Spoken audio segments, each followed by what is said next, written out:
Salam əziz müəllimlər, xoş gördük hər birinizi. Bildiyiniz kimi imtahana çox az bir zamanımız qalıb. Sizlərə yenidən dəstək olmaq məqsədi ilə bir video çəkirəm. Sual-cavab videosu. Bu dəfə sual-cavabımız 7-ci sinif üzrə olacaq. Və demək, bu videonu YouTube-a yerləşdirəcəm. Sizlər isə orada mesaj bölməsində cavablandıracaqsınız.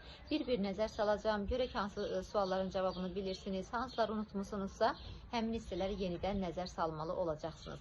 Gəlin başlayaq sual cavabımıza. İlk sualım belə olacaq ki, demək, burğu patronu nəyin köməyi ilə açılır? Növbəti sual.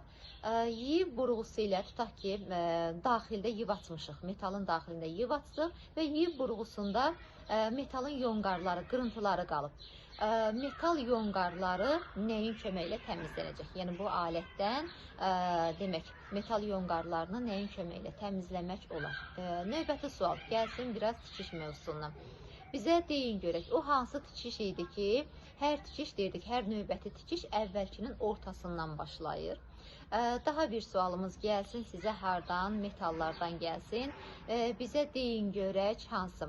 Dedik ki, ondan aviasiya sistemlərində istifadə olunur, yüngül konstruksiyaların hazırlanmasında və s. Növbəti sual hardan gəlsin sizə? Bizə deyin görək, şagird partasında ən çox nasazlıqlar hansı hissələrdə baş verir? Daha bir sualımız. Bizə deyin görək, birdən sizə testdə desək ki, nə desin?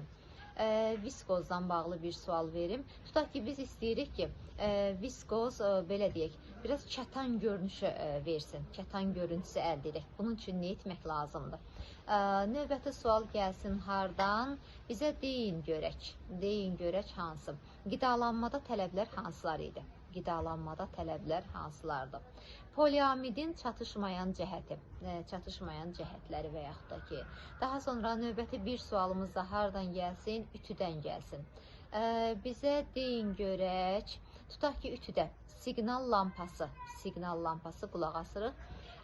Siqnal lampası tez-tez yanıb sönür. Bu zaman temperatur aşağıdırmı, yoxsa yuxarıdırmı? Bu sual cavablandırım. Bir də ki, siqnal lampasının bir yanıb sönməsi ilə digər yanıb sönmə arasındakı fasilə azdırmı, yoxsa çoxdurmu?